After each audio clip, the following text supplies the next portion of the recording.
আসসালামু আলাইকুম। স্বাগত সবাইকে। এনএচএ job preparation care Facebook page এবং জব মেন্টরিং ব্যাচের সকল ভাই বোনদের জানাই সুস্বাগত। আশা করি সৃষ্টিকর্তার অশেষ অশেষ রহমতে আপনারা সবাই ভালো আছেন এবং সুস্থ আছেন। আজকে আমি মূলত ইংরেজি গ্রামারের একটি গুরুত্বপূর্ণ topic position of parts of speech নিয়ে কথা বলবো, যে position of parts of speech থেকে বিসিএস সহ বিভিন্ন জব পরীক্ষায় প্রায় কিন্তু 1 থেকে 2 মার্কসের মতো কোশ্চেন এসে থাকে। তো চলুন আজকে এই টপিক নিয়ে কথা বলি। তো position of parts of speech নিয়ে আলোচনা শুরুতে প্রথমত আমরা যে টপিক নিয়ে কথা বলবো সেটি হচ্ছে পজিশন অফ অ্যাডজেক্টিভ। বেসিক্যালি হচ্ছে পজিশন অফ পার্টস অফ স্পিচের যদি কোশ্চেন অ্যানালাইসিস করা হয় তাহলে আমরা দেখব যে মূলত 4টি অংশ থেকে প্রশ্ন বেশি আসে। সেটি হচ্ছে অ্যাডজেক্টিভ, অ্যাডভার্ব, নাউন এবং প্রিপজিশন। মূলত এই 4টা অংশ থেকে কিন্তু এই পজিশন অফ পার্টস অফ স্পিচের কোশ্চেন আসে। কেমন করে কোশ্চেন প্যাটার্ন থাকে? বেসিক্যালি এরকম একটা সেন্টেন্স থাকে, সেন্টেন্সের মধ্যে একটা আন্ডারলাইনকৃত অংশ থাকে, বলে যে এটা কি নাউন হবে, অ্যাডজেক্টিভ হবে, অ্যাডভার্ব হবে নাকি প্রিপজিশন হবে। তো এই ধরনের কোশ্চেনগুলাই কিন্তু মূলত position of parts of speech থেকে এসে থাকে। এবং মূলত এই অধ্যায়টার এতই আসলে নিয়ম, তো দেখা গেল যে আসলে একটা শিখলে আরেকটা কনফিউশন লেগে যায়। তো আমি চেষ্টা করব আস্তে ধীরে যেই টপিকগুলো থেকে বেশি বেশি প্রশ্ন আসে সেগুলোকে একটু ভালো মতো গুছিয়ে প্রেজেন্ট করতে। তো বেসিক্যালি হচ্ছে আমাদের প্রথম যে টপিক সেটি হচ্ছে পজিশন অফ অ্যাডজেক্টিভ। তো এখন প্রশ্ন হচ্ছে আমরা অ্যাডজেক্টিভ গুলোকে কিভাবে আইডেন্টিফাই করতে পারি। হ্যাঁ, তো আমি মূলত এখানে 4টা অংশে 4টা ক্রাইটেরিয়া মেনটেন করে অ্যাডজেক্টিভ কিভাবে আইডেন্টিফাই করা যায় সেই ব্যাপারটা আমরা শেখার চেষ্টা করব।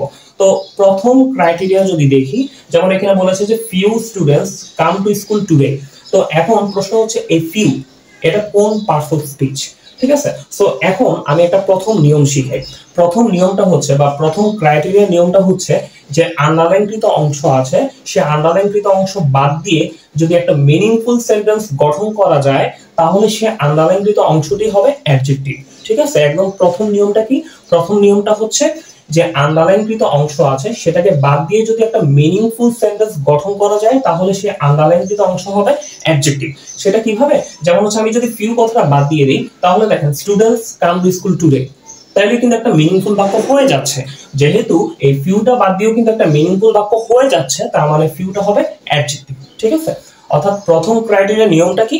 প্রথম ক্রাইটেরিয়া নিয়মটা হচ্ছে আন্ডারলাইনকৃত যে অংশ রয়েছে সেই আন্ডারলাইনকৃত অংশকে বাদ দিয়ে আমি যদি একটা মিনিংফুল সেন্টেন্স দাঁড় করাতে পারি তাহলে সেটি হবে অ্যাডজেক্টিভ। সো এখন আমরা যদি সেকেন্ড কোশ্চেন দেখি, there is little water in the pot. এখন সে একইভাবে লিটল এটা কোন পার্টস অফ স্পিচ? এখন আমি লিটল কথাটা বাদ দিয়ে যদি একটা মিনিংফুল বাক্য দাঁড় করাতে পারি তাহলে সেটা হবে অ্যাডজেক্টিভ। তো দেখেন there is little water in the pot, আমি যদি লিটল শব্দটা বাদ দিয়ে দিই, হ্যাঁ, তখন কি হয়? There is water in the pot, এবং সেটাও কিন্তু একটা মিনিংফুল বাক্য। সো যেহেতু এটা মিনিংফুল বাক্য হিসেবে আত্মপ্রকাশ করছে তার মানে লিটল হবে অ্যাডজেক্টিভ। ঠিক আছে, এবং my mother made my tea hot. So এখানে হট কোন পার্টস অফ স্পিচ? তো আমি একটু দেখি, my mother made my tea hot. So আমি যদি হট শব্দটা বাদ দিয়ে my mother made my tea, my mother made my tea, তারপর কিন্তু আমাদের একটা মিনিংফুল বাক্য হয়ে যাচ্ছে। সো যেহেতু এই আন্ডারলাইনকৃত অংশটি বাদ দিয়ে একটা মিনিংফুল বাক্য হয়ে যাচ্ছে তার মানে হট এখানে কি হবে? অ্যাডজেক্টিভ হবে। তো আশা করি প্রথম যে ক্রাইটেরিয়া সেটা আমরা খুব ভালো মতো বুঝতে পেরেছি। অর্থাৎ প্রথম ক্রাইটেরিয়া হচ্ছে আন্ডারলাইনকৃত অংশটি বাদ দিয়ে যদি মিনিংফুল বাক্য গঠন করা যায় তাহলে সে আন্ডারলাইনকৃত অংশটি হবে অ্যাডজেক্টিভ। ঠিক আছে, এর চেয়ে সহজ নিয়ম মনে হয় না আর হবে। আশা করি এটা সবাই মনে রাখতে পারবে। হ্যাঁ, কারণ আন্ডারলাইনকৃত যে অংশ আছে সেটাকে বাদ দিয়ে যদি মিনিংফুল বাক্য গঠন করা যায় বেসিক্যালি সেটা কি হয়ে থাকে? অ্যাডজেক্টিভ হয়ে থাকে। সো আশা করি আমরা সেটা বুঝতে পেরেছি। হ্যাঁ, সো প্রথম নিয়ম যদি বুঝে থাকি, এখন আমরা আস্তে আস্তে দ্বিতীয়, তৃতীয়, চতুর্থ ক্রাইটেরিয়া নিয়ে কথা বলবো। তো প্রথম ক্যাটাগরি বোঝার পর সেকেন্ড ক্যাটাগরিতে আমরা আসবো অ্যাডজেক্টিভ আইডেন্টিফাই এর জন্য। বেসিক্যালি হচ্ছে দ্য জার্নি ওয়াজ প্লেজেন্ট। এখন ব্যাপারটা হচ্ছে প্লেজেন্ট কোন পার্টস অফ স্পিচ? প্রথম ক্যাটাগরিতে আমরা শিখেছিলাম যে আন্ডারলাইনকৃত অংশটি বাদ দিয়ে যদি একটা মিনিংফুল বাক্য হয়ে যায় বেসিক্যালি সেটা কি হয়? অ্যাডজেক্টিভ হয়। তো এখন সেকেন্ড ক্রাইটেরিয়াতে কিভাবে কি শিখবো? বেসিক্যালি একটা জিনিস মনে রাখবেন যে বি ভার্বের পরে অ্যাডজেক্টিভ হয়। কি বললাম? বি ভার্বের পরে অ্যাডজেক্টিভ হয়। এখন প্রশ্ন হচ্ছে বি ভার্ব জিনিসগুলো কি কি? বি ভার্ব হচ্ছে am, is, are, was, were, যেটা আমরা সবাই জানি। হ্যাঁ, সো বি ভার্ব মানে কি? বি ভার্ব মানে হচ্ছে am, is, are, was, were। So একটু সেকেন্ড ক্রাইটেরিয়াতে যদি দেখি দ্য জার্নি ওয়াজ প্লেজেন্ট, এখন দেখেন আন্ডারলাইনকৃত অংশের আগে কিন্তু বি ভার্ব আছে। হ্যাঁ, সো বি ভার্বের পরে কি হবে? অ্যাডজেক্টিভ হবে, কারণ এটাই হচ্ছে আমাদের সেকেন্ড ক্রাইটেরিয়ার নিয়ম। অর্থাৎ আমাদের সেকেন্ড ক্রাইটেরিয়ার নিয়মটা কি? Be verb plus adjective. হ্যাঁ, বি ভার্ব প্লাস কি হবে অ্যাডজেক্টিভ। অর্থাৎ আমাদের কথা হচ্ছে বি ভার্বের পরে যদি কোনো আন্ডারলাইনকৃত অংশ থাকে সেটা কি হয়ে থাকে অ্যাডজেক্টিভ হয়ে থাকে, অর্থাৎ প্লেজেন্ট কি হবে অ্যাডজেক্টিভ হবে। ঠিক একই ভাবে the man is afraid of the dog, হ্যাঁ the man is afraid of the dog. এখন অ্যাফ্রেডটা কোন পার্ট অফ স্পিচ একটু খেয়াল করে দেখেন, এই যে বি ভার্ব, বি ভার্বের পরেই কিন্তু একটা আন্ডারলাইনকৃত অংশ আছে, তার মানে এটা কি হবে অ্যাডজেক্টিভ হবে। ঠিক আছে, তো আশা করি সেকেন্ড ক্রাইটেরিয়াটাও আমরা বুঝতে পেরেছি। সহজ কথা হচ্ছে এই বি ভার্বের পরে যদি আন্ডারলাইনকৃত অংশ থাকে তাহলে সেটা কি হবে অ্যাডজেক্টিভ হবে। তো দেখেন আমরা খুব সহজ কিন্তু দুটো টেকনিক শিখে ফেলেছি যে আন্ডারলাইনকৃত অংশ বাদ দিয়ে যদি কোনো মিনিংফুল সেন্টেন্স গঠন করা যায় তাহলে কিন্তু সেটা কি হবে, সে আন্ডারলাইনকৃত ওয়ার্ডটা হবে অ্যাডজেক্টিভ। ঠিক আছে, এখানেও ঠিক সেম আমরা দেখেছি। তো সেকেন্ড ক্রাইটেরিয়াতে দেখেছি যে বি ভার্বের পরে বেসিক্যালি কি হবে অ্যাডজেক্টিভ হবে।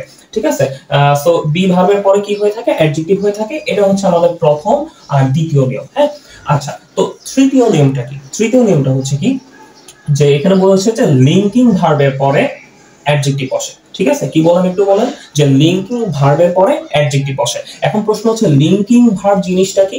লিঙ্কিং ভার্ব জিনিসটা হচ্ছে ওরা বাক্যের মধ্যে থেকে ওই সাবজেক্ট এবং অবজেক্টের যে কানেকশনটা লিংক করে। ঠিক আছে, সহজ কথা বলতে হচ্ছে এটা লিঙ্কিং মানে হচ্ছে লিংক করা, মানে যুক্ত করা। অর্থাৎ সাবজেক্ট আর অবজেক্টের মধ্যে কিছু ভার্ব বসে তারা কি করে ওই সাবজেক্ট আর অবজেক্টের মধ্যে সম্পর্ক বজায় রাখে। ঠিক আছে, সহজ কথা বলতে গেলে লিংক করে, যুক্ত করে। হ্যাঁ, সো এখন ব্যাপারটা হচ্ছে লিঙ্কিং ভাবে কিছু উদাহরণ দেওয়া আছে যে ফিল, লুক, বিকাম, অ্যাপিয়ার, আরো অনেক উদাহরণ আছে। ঠিক আছে, এখন প্রশ্ন করা যায় যে এই লিঙ্কিং ভার্ব, হ্যাঁ এই লিঙ্কিং ভার্ব তো আমি 4-5টা মুখস্থ করলাম, তো আরো তো বললেন যে লিঙ্কিং ভার্ব আছে। সো এখন আমরা কিভাবে বুঝবো ওইটা আসলে লিঙ্কিং ভার্ব? ঠিক আছে, এটা একটা কথা যে আসলে বেসিক্যালি হচ্ছে আমার এই 4-5টা নাম মনে নাও থাকতে পারে, পরীক্ষার হল প্রেসারে আমার হয়তো সেটা মনে নাও থাকতে পারে। তো এখন আমরা কি করতে পারি, লিঙ্কিং ভার্ব চিনবো কিভাবে? সো লিঙ্কিং ভার্বটা চেনার উপায়টা হচ্ছে একটা জিনিস খেয়াল করে দেখেন, আমাদের যে কোশ্চেন প্যাটার্নটা যে উই ফিল্ড ভেরি টায়ার্ড, হ্যাঁ we field very tired. So এই টায়ার্ড হচ্ছে কোন পার্টস অফ স্পিচ? ঠিক আছে, টায়ার্ড হচ্ছে কোন পার্টস অফ স্পিচ? একটু খেয়াল করে দেখেন আমাদের এখানে ভার্বকে ফিল্ড, এই যে ভার্ব হচ্ছে কি এখানে ফিল্ড, আমরা কিন্তু অনুভব করা, হ্যাঁ ফিল্ড হচ্ছে অনুভব করেছিল বা অনুভব করা যেটাই বলেন না কেন। তো এই ফিল্ড হচ্ছে ভার্ব। সো এই ভার্বের পর দেখেন তো ইট দ্বারা কোনো মিনিংফুল কিছু হয় কিনা। ঠিক আছে, যেমন উই ফিল্ড ইট, আমরা এটা অনুভব করতে পারি। হ্যাঁ, ভার্বের পর ইট বসালে কিন্তু এখানে কিন্তু মিনিংফুল কিছু হচ্ছে। ঠিক আছে, আমি আবারও বলতেছি, যদি ভার্বের পরে মানে একটা সেন্টেন্সের মধ্যে যদি যেই ভার্বটা সেই ভার্বের পরে আমি যদি ইট বসাই এবং সেটা যদি একটু মিনিংফুল হয়, যেমন উই ফিল্ড ইট, আমরা এটি অনুভব করতে পারি। হ্যাঁ, অর্থাৎ ভার্বের পর ইট বসালে যদি একটা মিনিংফুল কিছু দাঁড় করায় তাহলে মনে করবেন সেই ভার্বটা হচ্ছে লিঙ্কিং ভার্ব। ঠিক আছে, কি বললাম যে যেই ভার্বটার পরে যদি ইট বসিয়ে যদি মিনিংফুল কিছু দাঁড় করানো যায় সেটা কি হবে লিঙ্কিং ভার্ব। ঠিক একই ভাবে রোজিনা লুকস, আমি যদি বলি রোজিনা লুকস ইট, হ্যাঁ আমি আমার মতো করে দিলাম, ভার্বের পরে ইট বসাই, যদি দেখি যে মিনিংফুল কিছু হচ্ছে তাহলে মনে করতে হবে, তাহলে সেটা কি হবে লিঙ্কিং ভার্ব হবে। ঠিক আছে, আপাতত লিঙ্কিং ভার্বের সংজ্ঞাটা হচ্ছে এটা। আমরা আসলে অনেকগুলো মুখস্থ করি, বাট যদি মুখস্থ না করে মনে করতে চাই এই টেকনিকে একটু মনে রাখতে পারেন। কি টেকনিকে মনে রাখতে পারেন? যে ভার্বের পর ইট বসালে যদি আমার মিনিংফুল কিছু দাঁড় করায়, যেমন উই ফিল্ড, আমি একটু যোগ করে দেখি ইট, উই ফিল্ড ইট, হ্যাঁ মিনিংফুল কিছু হচ্ছে, আমরা এটা অনুভব করতে পারি। রোজিনা লুকস, আমি আমার নিজের মতো করে কি দিব ইট দিব, হ্যাঁ ইট দিব, রোজিনা লুকস ইট, কারণ এই বাক্যে কিন্তু খেয়াল করে দেখেন লুকস হচ্ছে ভার্ব, ভার্বের পরে ইট বসিয়ে দেখা যাচ্ছে রোজিনা লুকস ইট, রোজিনা এটা দেখছে, অর্থাৎ এটাও কিন্তু একটা মিনিংফুল বাক্য। অর্থাৎ ব্যাপারটা হচ্ছে ইট বসানোর পর যদি মিনিংফুল কিছু দাঁড় করানো যায় তাহলে সেই ভার্বটা কিন্তু বেসিক্যালি লিঙ্কিং ভার্ব। আর লিঙ্কিং ভার্বের পরে কি বসবে? অ্যাডজেক্টিভ বসবে। ঠিক আছে, লিঙ্কিং ভার্বের পরে কি বসবে? অ্যাডজেক্টিভ বসবে। সো আমরা যেহেতু দেখছি এই যে লিঙ্কিং ভার্ব ফিল্ড, এই যে সাবজেক্ট লিঙ্কিং ভার্ব, লিঙ্কিং ভার্বের পরে যদি কোনো আন্ডারলাইনকৃত অংশ থাকে তাহলে সেটা কি হবে? অ্যাডজেক্টিভ হবে। ঠিক আছে, সো এই লিঙ্কিং ভার্বের পর যদি কোনো ওয়ার্ড থাকে সেটা কি হবে? অ্যাডজেক্টিভ হবে। এখন আপনারা বলতে পারেন তাহলে ভেরিটা কি? ভেরিটা আসলে এই বাক্যে একটু জোর করার জন্য, উই ফিল ভেরি টায়ার্ড, মানে খুবই ক্লান্ত। হ্যাঁ, এটা জাস্ট একটু বাক্যের মধ্যে একটু জোর দেওয়ার জন্য ব্যবহৃত হচ্ছে। হ্যাঁ, এটা অন্য কিছু ভাবার কিছু নেই, এটা মূলত আসলে একটু জোর দেওয়ার জন্য ব্যবহৃত হচ্ছে। ঠিক আছে, সো রোজিনা লুকস amazed, হ্যাঁ, আফটার নোয়িং হার এইচএসসি রেজাল্ট। এখন এই amazed যে ব্যাপারটা, এই ব্যাপারটা হচ্ছে কি, এই ব্যাপারটা কি হবে, তাহলে এটা কি হবে, অবশ্যই অ্যাডজেক্টিভ হবে। ঠিক আছে, কেন অ্যাডজেক্টিভ হবে, কারণ আপনারা বললেন যে লিঙ্কিং ভার্বের পর যদি কোনো আন্ডারলাইনকৃত অংশ থাকে তাহলে সেটা কি হবে, অ্যাডজেক্টিভ হবে। সো আশা করি আমরা বুঝতে পেরেছি থার্ড ক্রাইটেরিয়া। যদিও থার্ড ক্রাইটেরিয়া কিন্তু খুবই কম আসে পরীক্ষায়, ঠিক আছে, থার্ড ক্রাইটেরিয়া কিন্তু খুবই কম আসে পরীক্ষায়। তবুও আমি একবার একটু বলি যে লিঙ্কিং ভার্বের পর অ্যাডজেক্টিভ হবে। কি হবে, লিঙ্কিং ভার্বের পর অ্যাডজেক্টিভ হবে। সো লিঙ্কিং ভার্ব কিভাবে চিনবো, যে একটা বাক্যের মধ্যে যে ভার্ব থাকবে সে ভার্বের পর আমি যদি ইট বসিয়ে একটা মিনিংফুল কিছু দাঁড় করাতে পারি তাহলে বুঝে নিতে হবে সেটা কি ভার্ব, লিঙ্কিং ভার্ব। সো সেই লিঙ্কিং ভার্বের পর যদি কোনো আন্ডারলাইনকৃত অংশ থাকে সেটা কি হয়ে যাবে, অ্যাডজেক্টিভ হয়ে যাবে। ঠিক আছে, যেটা আমরা এখানেও দেখেছি, যেমন রোজিনা লুকস, এই যেটা, হ্যাঁ। সো এই লুকস ইট, এই যদি আমি ভার্বের পর ইট বসাই তাহলে বুঝতে পারবো যে এটা লিঙ্কিং ভার্ব কিনা। ঠিক আছে, আশা করি এটা বুঝতে পেরেছি। আর 4 নাম্বার ক্রাইটেরিয়া হচ্ছে একটা বেসিক ক্রাইটেরিয়া। বেসিক ক্রাইটেরিয়াটা কি, বেসিক ক্রাইটেরিয়া হচ্ছে এই যে হি ওয়াজ রেদার ডিসএগ্রিয়েবল ম্যান। এখন ব্যাপারটা হচ্ছে এই যে এই ম্যান, আমরা জানি ম্যান হচ্ছে নাউন, হ্যাঁ, মানুষ হচ্ছে কি নাউন, নাউনের আগে কি বসে, অ্যাডজেক্টিভ বসে। এটা একদম পুরো সদা কি বলবো বেসিক নিয়ম। ঠিক আছে, আমরা খুব ভালো মতোই জানি যে নাউনের আগে কি বসবে, অ্যাডজেক্টিভ বসবে। সো এটার জন্য আমাদের কোনো নিয়ম মনে রাখা লাগে না, এটা আমরা অনেক আগে থেকে জানি যে নাউন বা প্রোনাউনের পূর্বে কি বসে, অ্যাডজেক্টিভ বসে। সো এই বাক্যে এই ডিসএগ্রিয়েবল হচ্ছে অ্যাডজেক্টিভ। সো অ্যাডজেক্টিভ শেখার জন্য মূলত এই 4টা ক্রাইটেরিয়া আমাদের খুব ভালো করে মাথায় রাখতে হবে। তো যদি ভালো করে মাথায় রাখতে পারি তাহলে অ্যাডজেক্টিভ কোশ্চেন আমরা 90 থেকে 95% শেষ করতে পারবো। এখন প্রশ্ন হচ্ছে 100% তো হলো না, তাই না? 100% আসলে সম্ভব হয় না, একটা দুইটা ব্যতিক্রম থাকে। সে একটা দুইটা ব্যতিক্রম আমি আলাদা একটা ভিডিও করে দেখিয়ে দিব, আশা করি সমস্যা হবে না।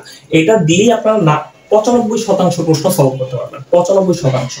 শুধু হয়তো 5% কোশ্চেন একটা দুইটা ব্যতিক্রম থাকে, সেই ব্যতিক্রমটা আমরা আলাদা করে প্রেজেন্ট করব, আলাদা করে ভিডিও করে দিয়ে দিলে ইনশাআল্লাহ বুঝে যাবেন। সো আশা করি আমরা অ্যাডজেক্টিভের ব্যাপারটা বুঝতে পেরেছি।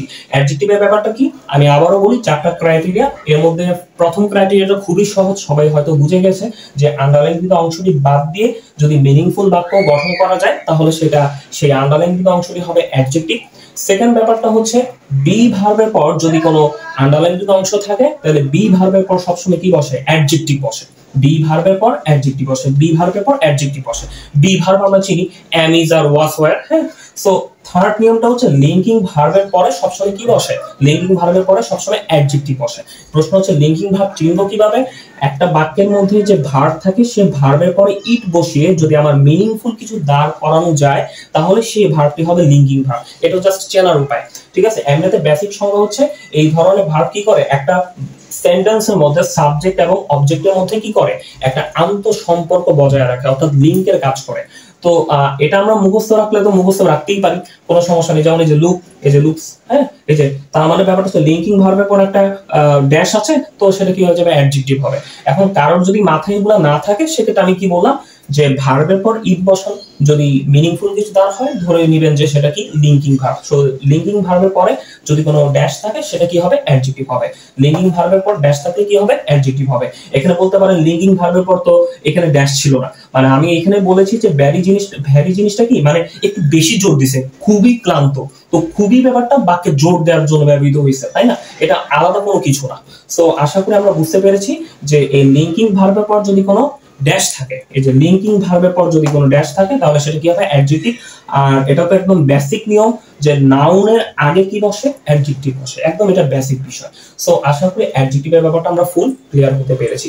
তবুও যদি কোনো সমস্যা থাকে, কোনো প্রশ্ন সমাধানের প্রবলেম হয়, সেটা আমাকে ইনবক্সে দিলে আমি অবশ্যই সেটা বুঝিয়ে দেবো ইনশাআল্লাহ। সো ওইটা নিয়ে কোনো সমস্যা নেই। তো আমরা এখন পরবর্তীতে অ্যাডভার্ব নিয়ে কথা বলতে পারি।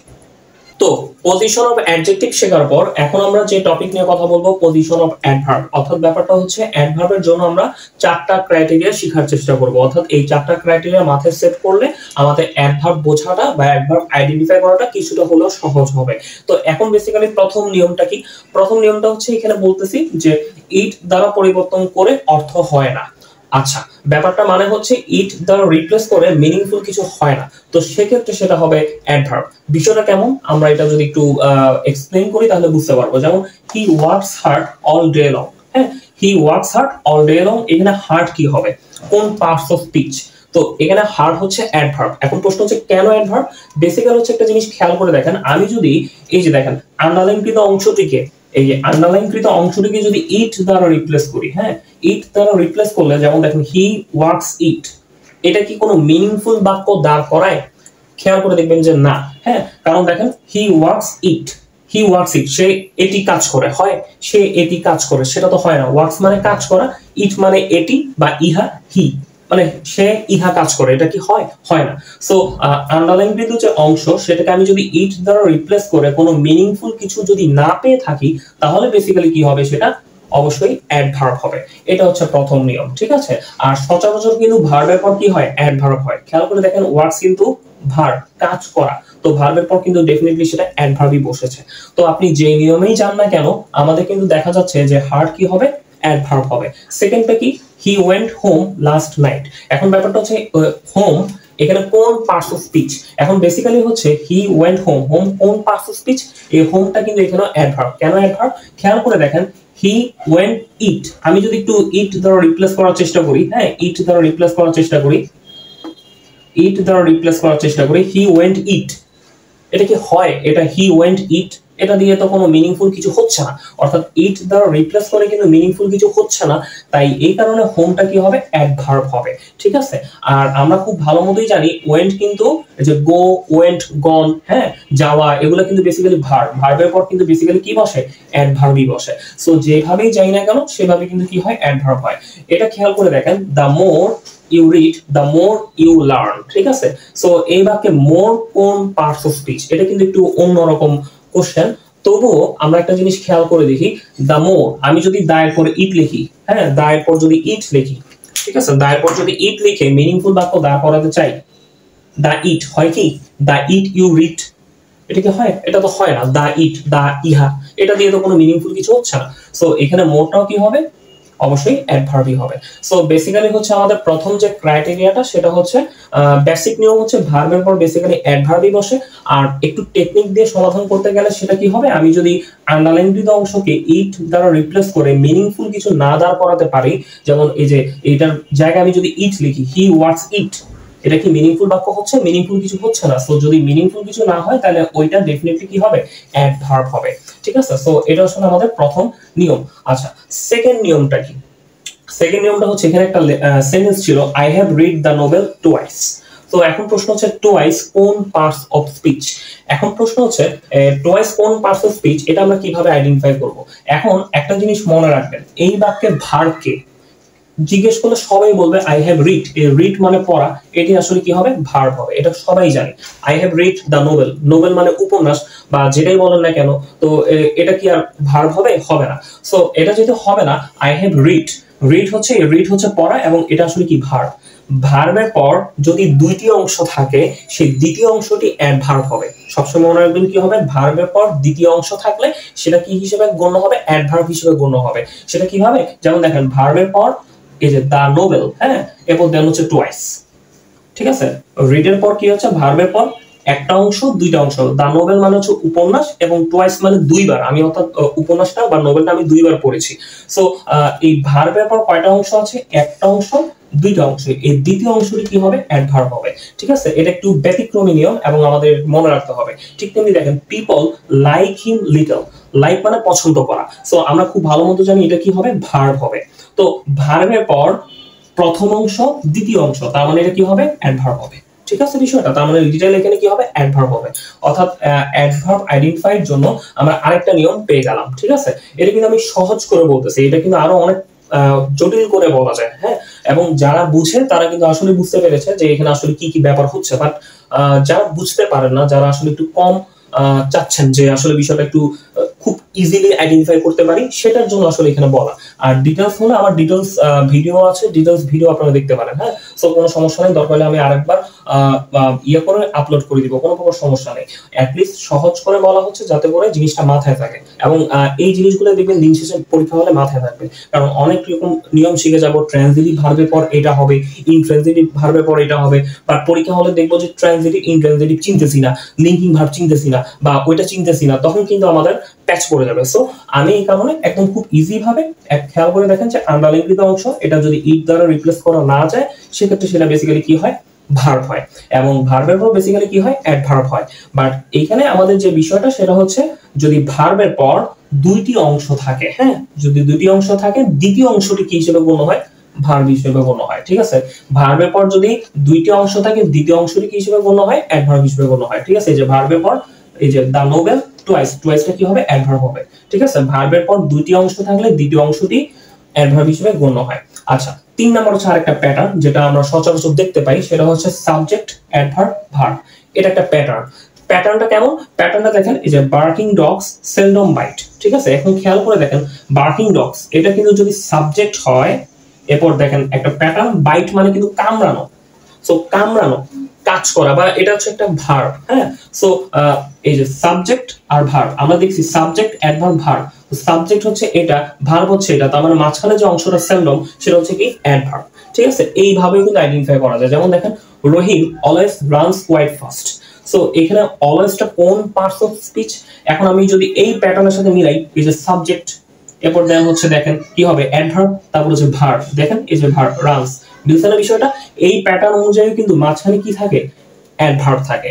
সো বেসিক্যালি হচ্ছে এগুলো প্রত্যেকটারই নিয়ম আছে, বাট আমরা কি করেছি একটু সহজভাবে জিনিসটাকে বলার চেষ্টা করতেছি। হ্যাঁ, তো যাতে করে আমাদের জিনিসটা মাথায় থাকে, সাবজেক্ট অ্যাডভার্ব ভার্ব, এই প্যাটার্নটা মেইনটেইন করেও কিন্তু এই সেন্টেন্সে একটা স্ট্রাকচার গঠন হয়। যেমন দেখেন সাবজেক্ট, এই যে অ্যাডভার্ব ভার্ব, রান মানে দৌড়ানো, এটা যে ভার্ব এটা আমরা জানি, তার মানে সাবজেক্ট ভার্ব, মাঝখানে কি হয়, বেসিক্যালি অ্যাডভার্ব হয়। ঠিক আছে, এরপর দেন হচ্ছে আরেকটা জিনিস 4 নাম্বার, যে the jeans are nowadays in across the globe. হ্যাঁ, the sun has gone down. তো এখানে এই ইন আর ডাউন হচ্ছে কোন পার্টস অফ স্পিচ। খেয়াল করে দেখেন ইন কিন্তু বেসিক্যালি প্রিপোজিশন, এটা আমরা খুব ভালো মতো জানি। ইন, অ্যাট, অফ এগুলো কিন্তু বেসিক্যালি কি হয়ে থাকে, প্রিপোজিশন হয়ে থাকে। তো এটা কি আসলে প্রিপোজিশন হবে না, এই বাক্যে ইন কিন্তু প্রিপোজিশন না। তো কেন প্রিপোজিশন না, বেসিক্যালি হচ্ছে আমরা খুব ভালো মতোই জানি এটা কিন্তু প্রিপোজিশন, বাট এটা তখনই প্রিপোজিশন হবে যখন সেই প্রিপোজিশনের পরে মানে আন্ডারলাইন কিন্তু অংশের পরে নাউন কিংবা প্রোনাউন থাকবে। ঠিক আছে, আমি কি বললাম, এই ইনটা তখনই প্রিপোজিশন হিসেবে বাক্যে গণ্য হবে যখন প্রিপোজিশনের পরে নাউন কিংবা প্রোনাউন থাকে। তো এই ইনের পর আমরা দেখছি অ্যাক্রস আছে, অ্যাক্রস, অ্যাক্রস কি কোনো নাউন, কোনো কিছু নাম বা কোনো কিছু প্রোনাউন? প্রোনাউন মানে তো হি, হিম, ইউ এইসব কিছু, তাই না? বাট নাউন হতো না, কোনো কিছু নাম না, রহিম, করিম কোনো কিছু নাম হতো না। সো এই ইনের পরে যেটা আছে সেটা কিন্তু নাউন কিংবা প্রোনাউন না। দ্যাট মিন্স ইন তাহলে এই বাক্যে প্রিপোজিশন না। অর্থাৎ যদি প্রিপোজিশন তার নিজের পরিচয় হারিয়ে ফেলে তখন সেই প্রিপোজিশনটাই অ্যাডভার্ব হিসেবে ওই বাক্যে গণ্য হয়। ঠিক আছে, তার মানে ব্যাপারটা হচ্ছে কি বললাম, যে jeans are nowadays in across the globe, এই বাক্যে ইন কিন্তু আমাদের ন্যাচারালি আমরা জানি ইন কিন্তু কি প্রিপোজিশন, বাট এই বাক্যে ইন আসলে অ্যাডভার্ব। কেন অ্যাডভার্ব? কারণ প্রিপোজিশন তার নিজের পরিচয় হারিয়ে ফেলেছে। কারণ প্রিপোজিশনের পরে বেসিক্যালি আমি কি এক্সপেক্ট করব, নাউন কিংবা প্রোনাউন, যেটা এখানে নেই। নাউন মানে হচ্ছে কোনো কিছু নাম, কোনো কিছু নাম এখানে নাই। হ্যাঁ, এবং প্রোনাউন মানে হি, হিম, ইওর, হ্যাঁ অনেক ধরনের যে প্রোনাউন আছে, নাউনের পরিবর্তে যেটা বসে, নামের পরিবর্তে যেটা বসে সেটা কিন্তু প্রোনাউন। সো সেটাও কিন্তু এখানে নাই। অর্থাৎ আন্ডারলাইনকৃত অংশের পর এখানে নাউন বা প্রোনাউন না থাকার কারণে এই ইনটা বেসিক্যালি এই বাক্যের প্রিপোজিশন না, এই বাক্যে ইনটা হচ্ছে কি অ্যাডভার্ব। ঠিক তেমনি the sun has gone down, the sun has gone down. এখন ব্যাপারটা হচ্ছে এই ডাউনটাও কিন্তু প্রিপোজিশন। ঠিক আছে, এই ডাউন যে প্রিপোজিশন সেটা অনেকে আমরা পরিচিত, অনেকে পরিচিত না। অনেকে শুধু ইন, অ্যাট, আওয়ার মানে ইন, অ্যাট, অন এইগুলো সম্পর্কে আমরা সবাই পরিচিত, বাট ডাউনও কিন্তু প্রিপোজিশন, ইনসাইডও কিন্তু প্রিপোজিশন। হ্যাঁ, ইনসাইড, মার্কারের সমস্যা, ইনসাইড, হ্যাঁ ইনসাইডও কিন্তু প্রিপোজিশন। হ্যাঁ, সো অনেকে জানি কিন্তু অনেকে জানি না। সো যাই হোক, এটা নিয়ে আমরা আরো ডিটেইলস সামনে কথা বলবো। বাট ডাউন কিন্তু প্রিপোজিশন, কিন্তু এই বাক্যে ডাউন প্রিপোজিশন না। অর্থাৎ প্রিপোজিশন তার নিজের পরিচয় হারিয়ে ফেলে কখন, যখন সেই আন্ডারলাইনকৃত অংশের পরে নাউন কিংবা প্রোনাউন যদি না থাকে। তো এখানে তো আন্ডারলাইনকৃত অংশের পর তো নাউন বা প্রোনাউন কিছুই নেই, তার মানে এটা আসলে কি হবে, অ্যাডভার্ব হবে। ঠিক আছে, আমি আবারও বলতেছি, তার মানে হচ্ছে যে এই বাক্যে ইন কেন প্রিপোজিশন হয় নাই, দিবালোকের মতো পরিষ্কার। ইন তো বেসিক্যালি প্রিপোজিশন, কিন্তু এই বাক্যে প্রিপোজিশন না। কেন প্রিপোজিশন না? কারণ প্রিপোজিশনের পরে আন্ডারলাইনকৃত অংশের পরে নাউন কিংবা প্রোনাউন নাই। ঠিক আছে, প্রিপোজিশনের পরে যদি নাউন বা প্রোনাউন না থাকে সেটা কিন্তু বেসিক্যালি প্রিপোজিশন না, সেইটা কিন্তু ওই বাক্যে অ্যাডভার্ব। ঠিক তেমনি এখানে ডাউন, ডাউনটা কি এটা হচ্ছে বেসিক্যালি অ্যাডভার্ব। কেন অ্যাডভার্ব? কারণ হচ্ছে আমরা জানি যে ডাউনটা বেসিক্যালি প্রিপোজিশন, তো এটা তখনই প্রিপোজিশন হইতো যখন ওই ডাউনের পরে নাউন কিংবা প্রোনাউন থাকতো, কিন্তু এখানে তো কিছুই নেই, এখানে তো যাও একটু ছিল, তাই না? তো এখানে তো সেটা কিছুই নেই। যদি থাকতো, যদি নাউন বা প্রোনাউন যদি না থাকতো, তাহলে ডাউনটাই অ্যাডভার্ব, এবং এই বাক্যে ডাউনটা কি হবে? অ্যাডভার্ব হিসেবেই গণ্য হবে। সো আশা করি অ্যাডভার্বের 4টা নিয়মও আমরা বুঝতে পেরেছি যে আসলে বেসিক্যালি কি। একটা হচ্ছে ওই ভার্বের পরে যদি মানে বেসিক্যালি আন্ডারলাইন অংশকে যদি ইট দ্বারা রিপ্লেস করে কোনো মিনিংফুল কিছু না আসে, তখন ওই আন্ডারলাইন অংশটি হচ্ছে কি অ্যাডভার্ব, অথবা ভার্বের পর বেসিক্যালি কি বসে? অ্যাডভার্ব বসে। আর দ্বিতীয় কথা হচ্ছে আমরা বেসিক্যালি একটা সেন্টেন্সের মধ্যে আগে প্রথমত ভার্ব খোঁজার চেষ্টা করব। ভার্ব খোঁজার পর যদি দেখি যে 2টি অংশ আছে এবং সেই দ্বিতীয় অংশের নিচে আন্ডারলাইন, তখন সেই দ্বিতীয় অংশটি অ্যাডভার্ব হিসেবে গণ্য হবে। সো এটাও কিন্তু আমাদের একটা নিয়ম। যেমন এই যে people like him little, like কিন্তু ভার্ব, ভার্বের পর প্রথম অংশ দ্বিতীয় অংশ, দ্বিতীয় অংশটা কি হবে? অ্যাডভার্ব হবে। তৃতীয় যে প্যাটার্নটা সেটা হচ্ছে সাবজেক্ট অ্যাডভার্ব ভার্ব। এই প্যাটার্নটা কেমন? যেমন রহিম অলওয়েজ রানস, তো আমরা রহিম জানি সাবজেক্ট, হ্যাঁ, রানস হচ্ছে ভার্ব, তো আমরা জানি সাবজেক্ট আর ভার্বের মাঝখানে কি বসে? অ্যাডভার্ব বসে। এই যে সাবজেক্ট আর ভার্বে কি বসে? অ্যাডভার্ব বসে, তার মানে অলওয়েজটা কি হবে? অ্যাডভার্ব হবে। যাদের আসলে নিয়ম মুখস্থ করতে সমস্যা হয় তাদের জন্য এই যেই সেশনটা, যে ক্লাসটা, এটা করলে খুবই আসলে এফেক্টিভ হবে, কারণ তারা এই নিয়মগুলো সহজে মনে রাখতে পারবে। আর যারা বেসিক নিয়ম জানি আমরা, হ্যাঁ, আসলে গ্রামারটা আসলে শর্ট টেকনিকের উপর না, সত্যিকার অর্থে এটা আসলে বেসিক্যালি আমাদের বেসিক নিয়ম, হ্যাঁ, আমাদের বেসিক যে ব্যাপারগুলো সেগুলো জানাটাই আবশ্যক।